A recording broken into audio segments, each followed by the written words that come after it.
Hey everyone, Jim T. Graham, and I'm excited about a new show on the RCG Videos page, RCGroups. I'm here with Mean Joe. What's happening, Mean? How we doing? What's going Hey, on? I've never called you Mean before. That's all right. That's good. I get a lot of, you're not very mean. How'd that come about? So I tell the story about the Toledo bar a lot. Yes. So it's all good. You're absolutely not mean. We have done well, me, Joe, and I have been doing videos for years, and lately a lot of RC News co hosting with us. And I was like, hey, man, I know you're always doing something in the shop. So why not share some of your tips and tricks with the users out there? And I didn't know what you would say. And Joe said, sure. Heck yeah. Why not? Let's do it. So It's all today about we're gonna information. yeah, we're shining a light and helping people out. Yes, sir. And I believe today the whole concept is glue, CA, Zap, and tips and tricks out of the shop of Mean Joe Vermillion. Yeah. So I get a lot of questions on like what I use, and there's a lot of stuff out there people are unaware of, and some of it's pretty simple. Some of it, a lot of you folks are going to need or already know. Some of it may be stuff you never thought of before. So first thing, I use Zap Glue exclusively. So I use all of their CAs. I use their Zap Glue. I use their thread locker, kicker, all that stuff. One of the things that I like to do is two things I do for storage. So first thing is I bought a little mini fridge at a big box store. And what I do is I keep my little mini fridge on my bench in the shop. So I have a little mini fridge. And what that does is that helps extend the life of the CA. That's always a good thing to do. We get these bottles of CA, you get them cracked open, and then all of a sudden they have all dried out and you can't really use them. So that's one thing I do as far as storage go. They're inexpensive. I think we paid like $20 for this. We got it at one of the big warehouse stores. And it works great for CA. I can put CA, I can put epoxy, all that stuff in there, and it works just fine. Well, So that's one thing. Let's Yeah, jump go off ahead. on that for a second. Is if I have a brand new bottle of CA that's never been opened, I can put it in my mini fridge. Sure, absolutely. If I've opened CA and I put it in my fridge, am I running the risk of moisture getting in my CA? I've never had that issue, and part of the reason why I just got epoxy all over my hands, so I'm looking for something I can get rid of this epoxy so I can touch stuff without sticking to it. I've never had that issue. I keep open and unopened bottles, and I'll tell you one of the reasons why I never had that issue. So what I do is when I'm using my CAs, I generally try to use the ends. So one of the worst things that you can do for a bottle of CA, a lot of people they get their CA bottle and they open it, and you open it from here, and then inevitably they leave it like that, and it gets clogged, and then Right. they stick something down inside here to Or you cut unclog it it. shorter and shorter. Yeah. So the problem with that is anytime you stick something down here, you're inviting clogs because this is designed smooth. So because of the way it's designed, it doesn't hold any material generally. So what happens is as you cut these off and as you put stuff down inside these bottles, then you're going to end up getting more clogs because you're giving it surface area, right? So Right. what I generally try to do is I use the Zap ends on my glues, and when I get done, I take my Zap ends off. These aren't expensive; you can get them just about anywhere. And I take these off and I put the cap back on, and then I place that bottle. A lot of times I go through glue so quickly that I don't worry too much about putting it back in the fridge. But if you're going to be a while, Right. as long as you got the cap on there secure, I've never had a problem with it getting moisture in it and kicking the glue or anything like that. I've never experienced that. Somebody may have, but I'm just wondering if they didn't maybe have the cap on all the way, maybe. Because for me, as long as you put the cap back on it, I don't see how moisture could get in there. And I'm going to come in from the lazy man's perspective. I have a shelf full of stuff, and then one of the plastic containers is every glue I own, from working on the truck to working on planes to stuff in the house.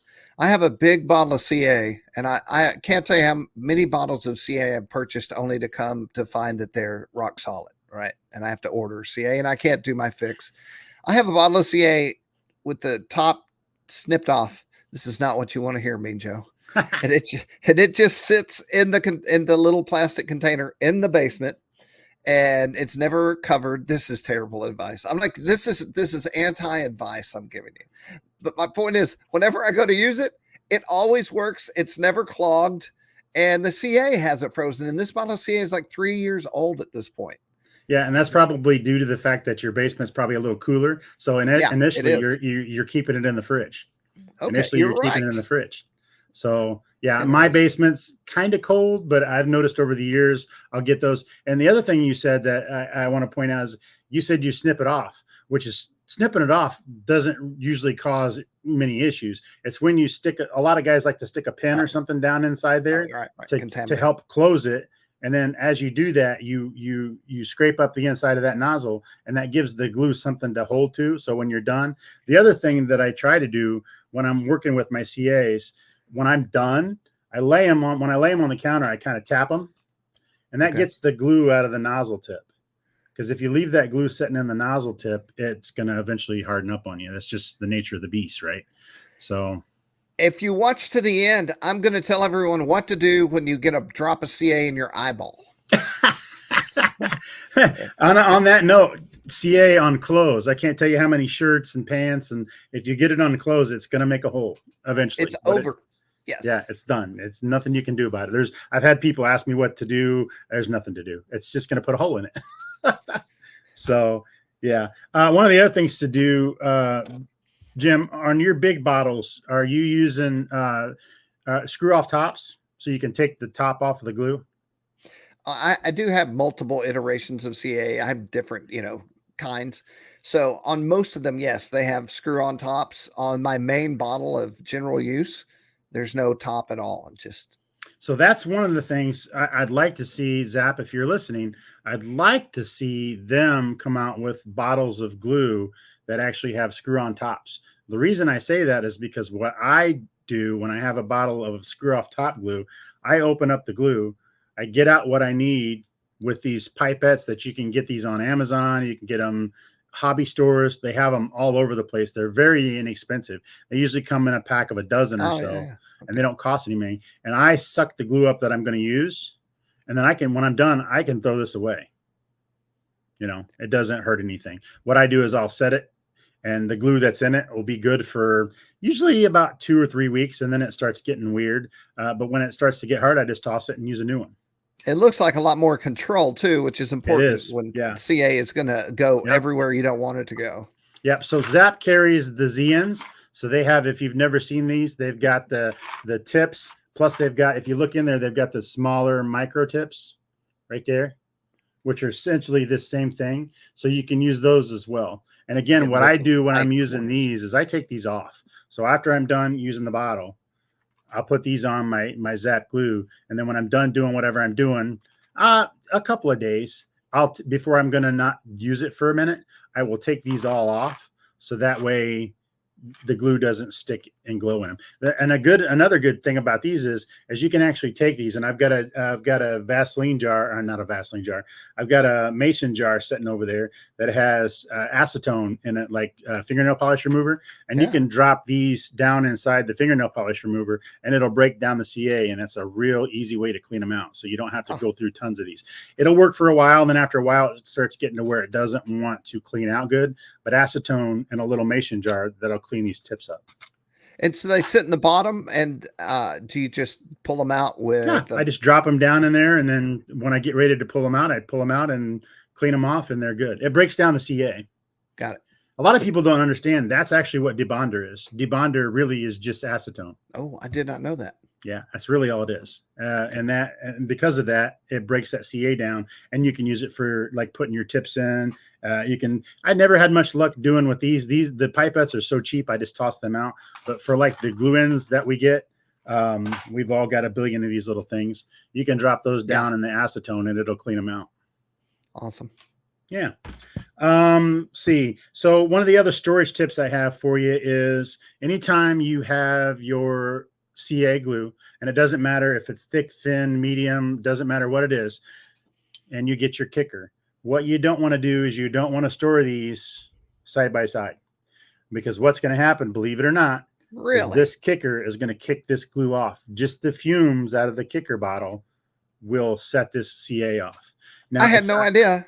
yeah, it This might will. explain all my bad CA, man. It will. Wow. You got your kicker stored next to it. Now, I will Yeah, tell I you, do. Zap has kind of fixed it a little bit because they go with this type of a nozzle, like a spray nozzle. But what Right. happens is when after you spray this, it's going to have residue, and that residue puts off fumes. And those fumes, if you store it next to a We'll kick opened it. bottle of CA, it will kick it.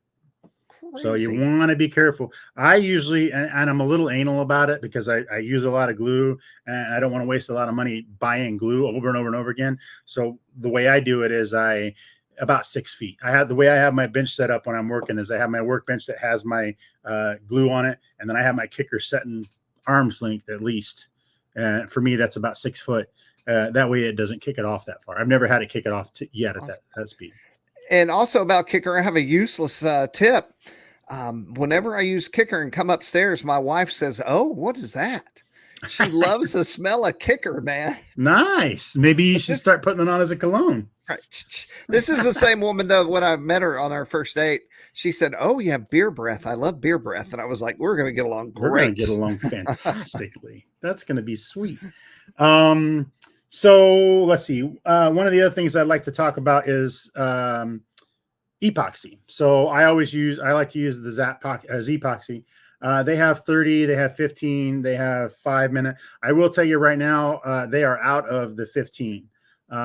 They're substituting 30 and 5, just so you know.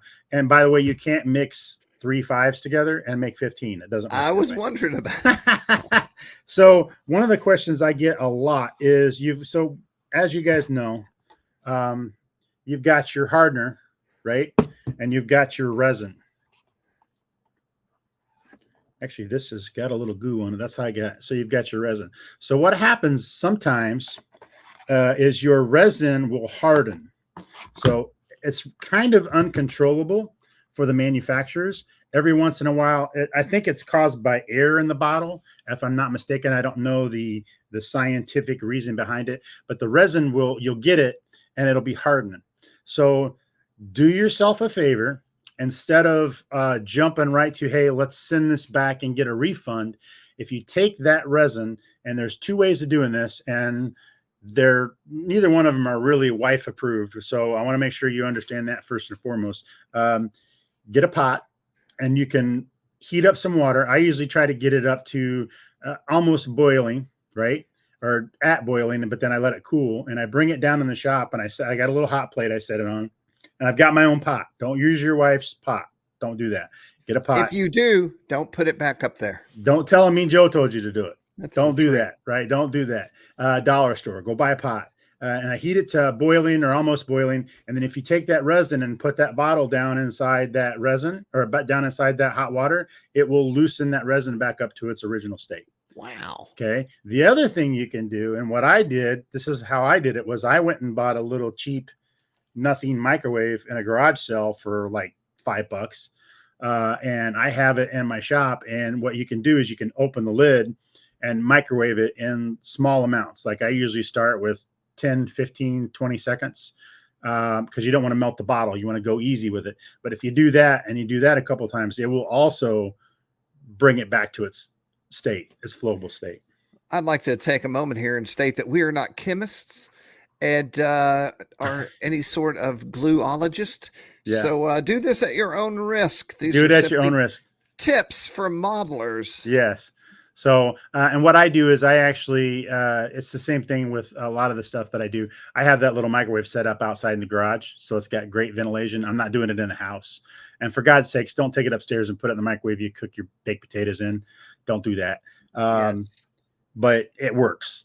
Basically, it's the heat. You could probably, I haven't ever tried it, but you could probably get away with a heat gun doing it, sliding. But I know the hot water works, and I know that the microwave works. And it'll reset that resin back to its flowable state. And will it, after it cools down, will it stay? Yes, sir. Really? That's crazy. Yeah. I've had it happen a couple times where I get epoxy from Zap, and I've had a couple of I get with the resin, and the resin will be hard. Instead of worrying about it, it's not really anything they can do. It's 100% random. You just do that and it's fine. It works great. I never had any issues with that at all. Once again, this is not endorsed by any company or website. Yep, this is just a tip. Save you some hassle. I tell you how I came across it. Of course, I've got a lot of builder friends, and it's in a pinch is what we ended up, how this ended up coming out. I was at an event one time and I had to do a repair and I needed to have some epoxy, and my resin was hardened. It was as hard as a rock. And I've got a little, camp microwave that travels around on my trailer with me. And the guy's like, just put it in there for like 10 seconds at a time and it'll loosen back up. And I'm like, holy crap. So that's how I came across that. Do you remember who that was? I think that was actually Tim Shurik. All right. I think it's who came up with that. It was either Tim or it had to be like a Greg Hahn, but I'm pretty sure it was Tim. So yeah, those guys are awesome for these types of tips. Some of it's old school, some of it's a little sketchy, but they all have a lot of good modeling tips that actually are successful. This just popped in my head, and I'm going to take a moment and tell an RC story in the middle of our glue tech. Awesome. Do you have an extra 3 minutes? I have all kinds of time. Okay, everyone. So I told this to my wife and daughter, and they laughed out loud. It must be good because they don't care about RC in the least. I was at Joe Nall, and it was first year I ever went to Joe Nall. I didn't know anyone. I was pretty intimidated by the whole dang thing. And the first person to see me was Bob Sadler, the MC host of the flight line, the main line, during the demos and all that. He says, Billy Hell, follow me. He takes me around. This was a long time ago. It doesn't even look that way anymore. Around the back of the hangar where there was an RV full of RC pilots of notables. And I was like, wow, this is the real deal. The RV was super high end. Everything in it was white. That's how I knew it was super high end, right? So they're playing this game, and there is a device in the middle. This has nothing to do with CA. There's a device in the middle with handles, and everyone holds on to a handle. I'm sure you've run across this game somewhere. And the electricity goes around and around and randomly picks someone to electrocute. So I'm watching this, and Bob Sadler has a glass of red wine in one hand and a handle in the other hand. And he is now talking to everyone about this will never phase him. Electricity doesn't hurt him. Standard blues, braggadocio type of stuff, on and on. And while he's saying this, the guy who owns the RV, who I don't think I knew, leans over in my ear and says, I hooked this up to a lithium polymer battery. So, oh my, it wasn't what you might expect. And when and then he could also pick the person that got electrocuted. So when it came around to Bob after he'd said all this stuff, it hits him, and this is the wine glass. Where's my hand? And he's like, and I could, and it goes yink, and he goes, and he threw red wine all over the RV. That's crazy. Everything was red now. That's totally funny. Yes, I could see Bob doing that. I've known Bob for a long time. I could totally see him doing that. That's an amazing story. So I have actually, on that same note, I actually have my grandfather's old radio charger, and my kids, my boy, when he was little, they would take it to show and tell, and that's what they would do. They don't let them do that kind of stuff anymore, but this is long time ago. And they get in a circle and they'd hold hands, and then he'd have the thing in his hand and he'd crank up the wire. And then as long as they hold hands, nothing happens. And he'd say, okay, you two let go hands. And as soon as the other two let go hands, it would zap everybody in the circle. Wow. Yeah. That is a lesson. Yeah. They don't let kids do that kind of stuff anymore, but it was just a science lesson. That's all it is. It's just science. That's how the old crank telephones worked. Mm-hmm. Yep. And I didn't. I knew a guy when I was a kid. I used to go hunting and fishing on the Trinity River in Dallas, which, I mean, when I was a kid, I was like 9 or 10. And he said that he liked to talk to the fish. We'll stop here in 1 second, y'all. And he would take the two wires off that telephone crank box from the 1920s. He'd drop it over in the water in the boat, and then he'd crank it. And then pretty soon, all the fish in the localized area would just start floating up to the top. There you go. So illegal. Super illegal. Scoop. Yeah. My papa used to do that with a stick of dynamite. Same basic idea. Hey, if you're hungry, you gotta eat. Yeah, you got to eat, right? So, all right. So, Back to glue. yes, sir. So let me think. So one of the other things I get a lot of questions out are what glues do I actually use on certain areas? So obviously your thin CAs are going to run like water. So be ready for that. I use thin CAs. Synthias are good for like putting drops into areas where you need to get glue that you can't quite reach. A lot of times, as you know, when we're working on triangle stock down inside of a firewall, it's kind of tough to get to. So you can use that thin CA and it'll run down inside. Right. The big difference between glues, I don't think a lot of people understand, is thin CA, well, basically any CA, until you get to the really thick stuff. And I use some of that, but I don't use it very often. It actually wicks into the wood. So two Right. things. Whether or not you're building, it doesn't matter if you're scratch building, if you're kit building, if you're ARF building, that's something to remember. So any place you put CA, that joint is going to be stronger than it was originally. So it Stronger doesn't, than the actual wood. yeah, it's that joint is that CA wicks into that wood, it wicks into the fibers of the wood, and it draws it in harder together. So Right. aliphatic resins or wood glues, those are surface glues. Okay. So they don't wick into the wood like CAs. There's always a huge controversy about what glue to use, what glue to use for that. So the only thing I really like to use wood glue for is, what do I say? Laminating parts together. So laminating, like if you're making ribs, if you're trying to repair your ARF and you need to repair wing ribs, whatever it is, and you've got to laminate two pieces of wood together, I then use wood glue. And the reason why I use wood glue in those situations is because it's sandable. CA will not sand. And inevitably, you're going to get some on the edge, and it's not going to be right. So if you use wood glues, then at that point, when the glue oozes out, you can wipe it off. And then when you need to, you can sand it flat and it's not going to be in your way. CA is a huge process to get out of the way. It will not sand. It's hard and it won't work. Right. So, like I said, I use thin CAs on areas where I need to make the glue run. Okay. And I generally use either thick or with the Zap line, their thick's kind of thick, but it's not way thick. I know there's some brands out there, their thick CA is like gel almost, but the Zap brand of medium CA plus is my go-to glue. It's got a consistency that I can work with. It gives me a chance to glue something and I don't have to be right there. And we're good after that. So a couple of other things as I'm looking at my kicker sitting right next to my bottles. Couple other types of glue. I always get asked what type of glue I like to use on canopies. So a couple of tricks with canopies. Number one, you don't want to use kicker anywhere near, if you're going to use CA, and it doesn't matter what it is, if you're going to use CA and you're going to use kicker, you don't want it anywhere near any clear plastic because it's going to fog it every Because CA single time. isn't just where you put it. CA is floating through the air. Yep. And when it will you kick it, it's going to grab. Yep. And it'll fog. Now, you can get away using medium CA around those types of places, but I don't recommend CA at all. What I recommend is Weld Bond. You can grab it at any hardware store, any big box store you like to shop at. Weld Bond is great, and I forgot to grab my bottle and bring it over here, but it's a gray bottle with blue letters. It dries clear, and it doesn't fog, and it has probably about a 15-minute set time, so it's great for going around windshields. It's great for going around side glasses, anything clear plastic. Weld Bond's what I like to use.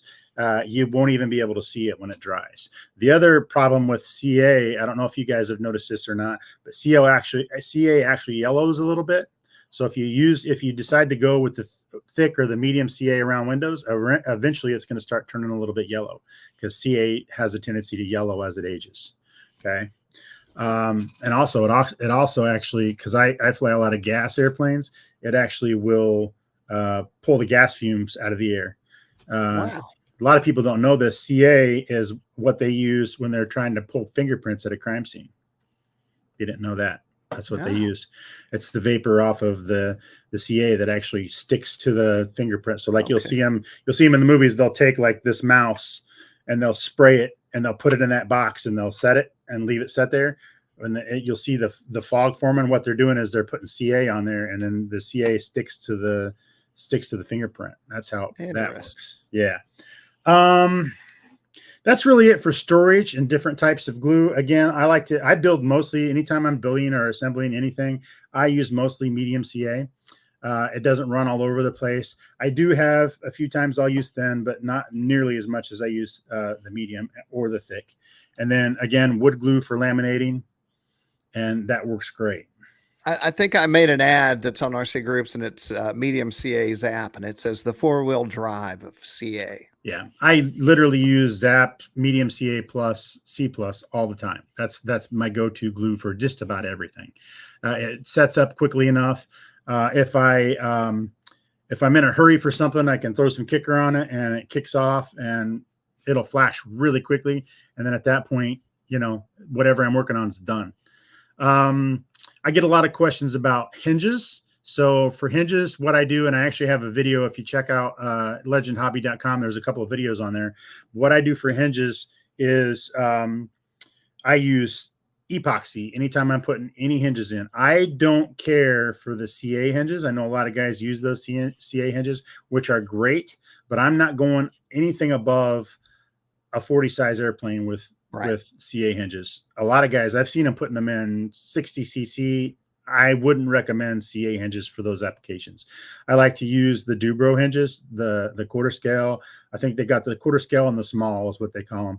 I use those hinges, and then they've got the large ones. I use those hinges, and what I do is I take the hinge, I place a little Vaseline on the hinge part where the metal pin is, and that keeps the glue or the epoxy from getting in the hinge. And then I use epoxy to glue the hinges in. And then when I'm done, I just wipe the Vaseline off of the hinge and it comes off. It lubricates it, and it also keeps the glue from getting into the hinge points. Water out of there. Yep. I just apply it with a little bit of, I got cotton swabs, Q-tips I use to put a little bit of grease on there, and then it goes away. Probably my other go-to, I really like to use the Zap kits. So if you check out the Zap website, they have a couple of kits that I really like, and there's 2 versions. So they have. You mean this website? Bam. That's the one. So if you go in under, I believe, Jim, it's under. I gotta look. I think it's under accessories. Or actually, you can go into the search bar and just type in kit, and they'll pop up. Kit. Before we leave this window, if you don't know what you need, you can use the Zap app. I just bring this up because it's so cool that somebody invented this. So you can put wood to metal, and they'll tell you what glue to buy. It's pretty cool. Yeah, that's saved my bacon a lot. We were talking earlier about laminating. We're talking earlier about CAs. One of the things to keep in mind if you're doing ARF repair or if you're doing kits or whatever it is, balsa is not gonna glue well to ply if you use CA, because the CA is going to run to the softer wood. Okay. So you're not going to get a good joint. Anytime you're joining varying types of wood, I would go with either epoxy or wood glue, if that makes sense. So like balsa to light ply, that's not going to work good with CA because the CA is going to run to the lighter wood and you're not going to have a good joint there. Got it.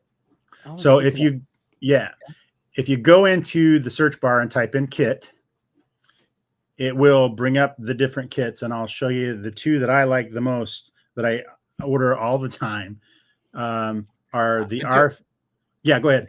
I just want to share PlastiZap also as an option for your windscreens. Oh yeah, it's I've actually never tried that product. I need to check it out. I've never tried. I do use this. My son always comes down and says, "Dad," and I ordered this just for plastic pieces, and it does a great job. I've never tried that, so I need to check that out and see how it works. So now you can see their different kits. So at the top there, they have the EPP foam kit. And on that note, they just released this just prior to Toledo. They have a new foam safe that doesn't take kicker. So you can use this foam safe CA Zappo. This is odorless, so this would be for foam safe applications. And this particular one, you don't need kicker for. So you can still use Kicker with it. So if you have your Zap Kicker, you can still use it if you're in a big hurry. But this new foam safe that they have doesn't require it. The older foam safe that they had tended you needed to kick it if you wanted to cure while you were waiting on it, because it took a minute. I like to use the ARF kit, which is down just a little bit, and that comes with the blue thread locker. Okay, you get a bottle of blue thread locker. That's actually the 0.2 ounce version. This is enough to last you for quite a while. And this one comes with the smaller bottles. So this comes with the 0.5 ounce thin, the 0.5 ounce medium. Okay. It also comes with the Z-Poxy. I believe this one's listed as the 15-minute Z-Poxy. So for mine, I just swapped it out because they said, hey, we're out of that. So I swapped it out for some 30. And it comes with the thing of Kicker. So that you get that all in the ARF Makers Kit, that's a good price for enough glue to complete your projects. $23. Give me a break. Yeah, it's a good deal. And then the other one they have that I use a lot is the Builder's Kit. So the Builder's Kit comes with the bigger bottles. So you get the 1 ounce bottles of CA, you get the medium, so you get the medium CA plus, and you get the thin CA. Okay, so you get the 1 ounce bottles for those. And again, it comes with, I believe it comes with, it's supposed to be 30-minute or I can't remember if it comes with 30 or 15, but I just swapped it out for 5 because, again, right now they're out of the 15. It also comes with the Zap Goo. Ooh, that's good stuff. This actually bonds to just about anything, but remains flexible. Yeah, it's like good for everything, especially shoes and there's all kinds of stuff. Wheel pants. Yeah, it also comes with a set of your Z-ends. These are great for keeping your glue in good shape. And it also comes with the blue thread locker and the Kicker. So those are my two go-to orders from Zap.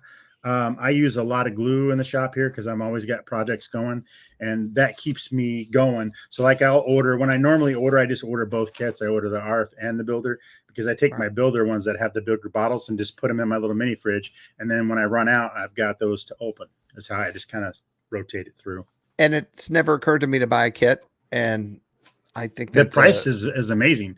Yeah, come on. It really it brings the price down. I think it's like, I want to say it's 10% if you figure it out, but I'm not 100% sure, but it comes down quite a bit when you put everything bundled together like that.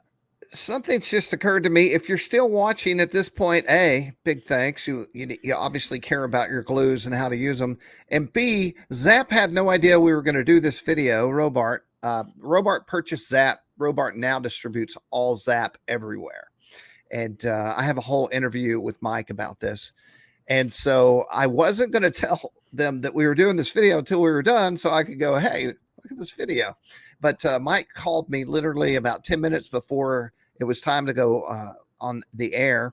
And I said, hey, guess what we're doing today? So this was totally not a sponsored or any pre-planned deal. This is just something that me and Joe wanted to go over with everyone. And it's a good starting point to the tips. Yeah. Yes, because it's a baseline. This is exactly what I said on the phone to Mike. I'm like, glue is a base for every type of modeling, and not just modeling, living in a house, running an old truck. My glues are used all the time. Yeah, they have products. So I don't know if you've ever really dove into the amount of different products Zap offers. Yes, they have stuff for model trains. They have stuff for cars. They have stuff for just anything you can think of. Any glue needs, woodworking. They have just everything. So the amount of products that they actually have is really kind of mind-boggling. I don't have my knife on me, but 2 Christmases ago, I made kitchen knives for everyone in my family. Very nice. Damascus steel, but for the handles it was zebra wood, so I wanted to maintain the light color. I didn't want to stain it, and as a guy who makes leather, I know that you can ruin that light colored wood quick. And so I used CA, which is a new technique for knife handles, where you just hit it with thin CA and let it go all the way through the wood. And so now it's waterproofed, it's protected, and it's simple, Nice. So all the way to knives. Okay, with that said, I don't know if we're close to the end, me and Joe, but I do think it's time to tell my story. This is real, and if it happens to you, you can listen to me once again, I'm not a doctor or a lawyer, and I've never played one on TV. And I don't But recommend this. I did one day. I was building a profile plane, and I don't know how it happened, but a pretty good sized drop of CA went fleek right into my eye, and I wigged out. And I've had enough injuries from stabbing myself to being almost run over by a car while I was under it that I knew to remain calm. So I did. And I don't know where if it just happened or if I read it somewhere. I might have read it. This predates Google, but the answer is the salt in your eye from your tears will actually slowly dissolve the CA that is now adhered to your moist eyeball.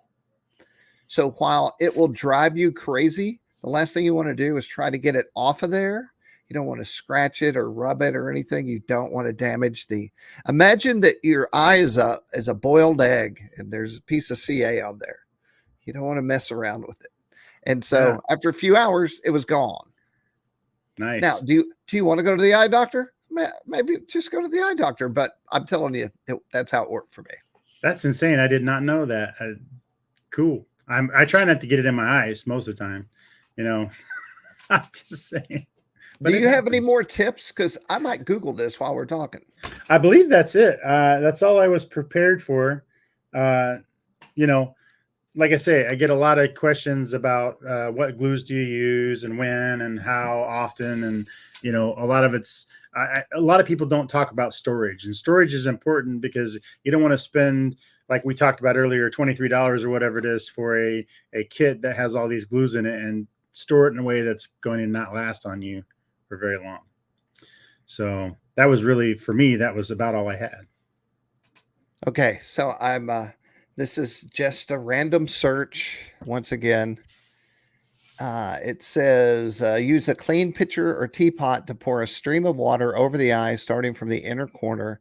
Rinse and irrigate the eye while in the shower, or fill a sink with a large bowl of water to submerge the eye. So once again, I just blinked a lot, or you could get it wet and it will just kind of go away.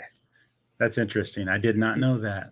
There have been so many things in this one video that are questionable. That's all right. That's what this is all about. We talked about that before on the last show. We talked about it's about not only just RC stuff, mostly RC stuff, but it's the stories. To me, it's what the stories make the hobby, the people make the hobby, and us doing what we love with people that also love it.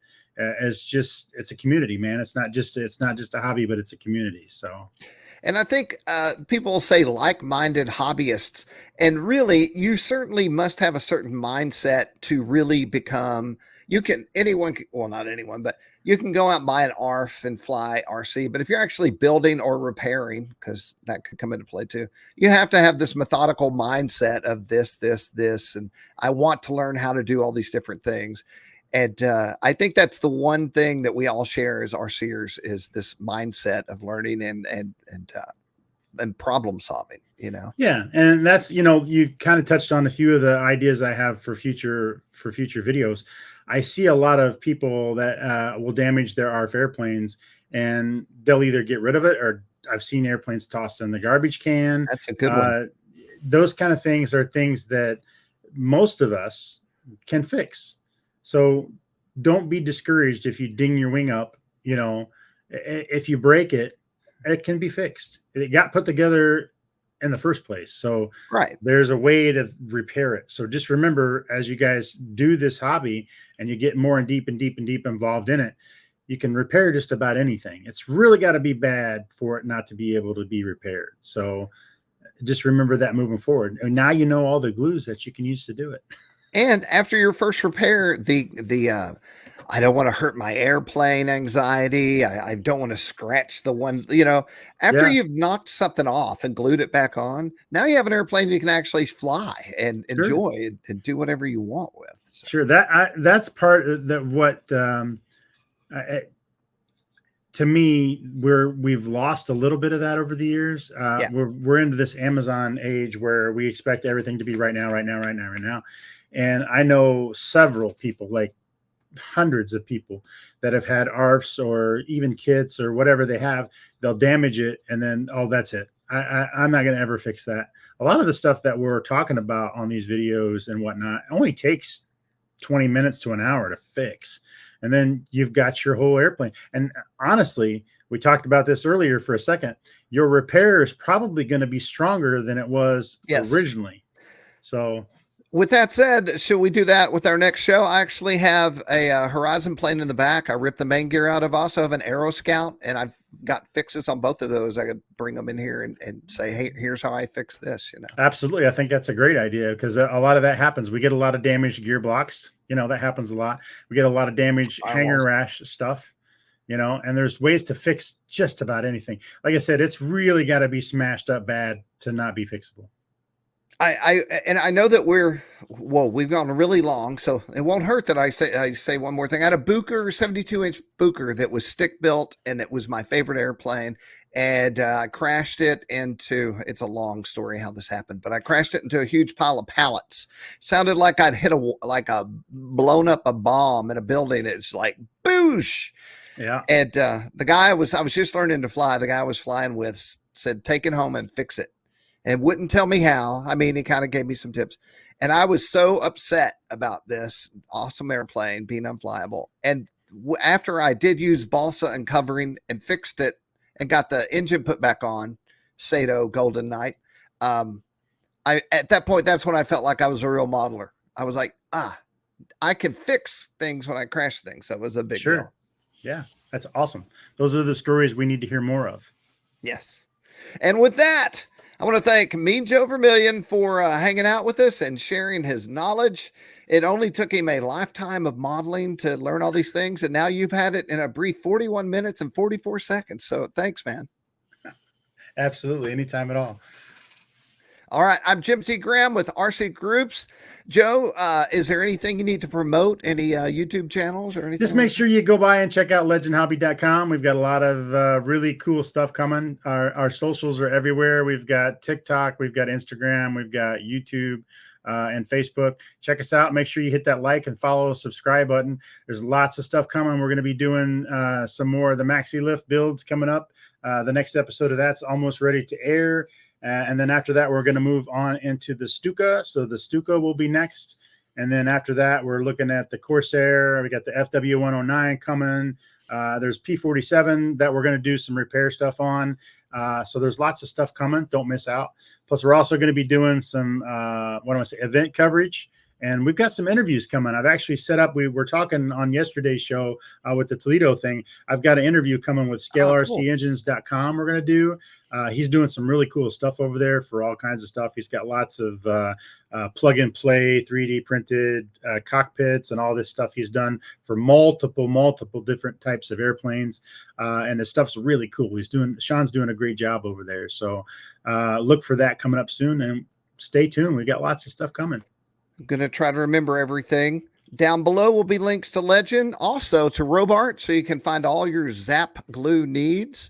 Up in the corner at the end will be a link to the interview that me, Joe, Jason, and I just did with Hank from the Toledo Trade Show. I thought it was awesome.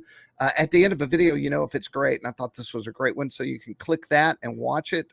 And finally, I hate to put you on the spot in case you're not, but are you going to Joe Nall? Do I already know this? I am not this year. Not this year. So I had some health issues, and because of the health issues, my vacation time's not going to be quite as substantial as it normally is. So I'm going to set this one out, but I'll be there in spirit.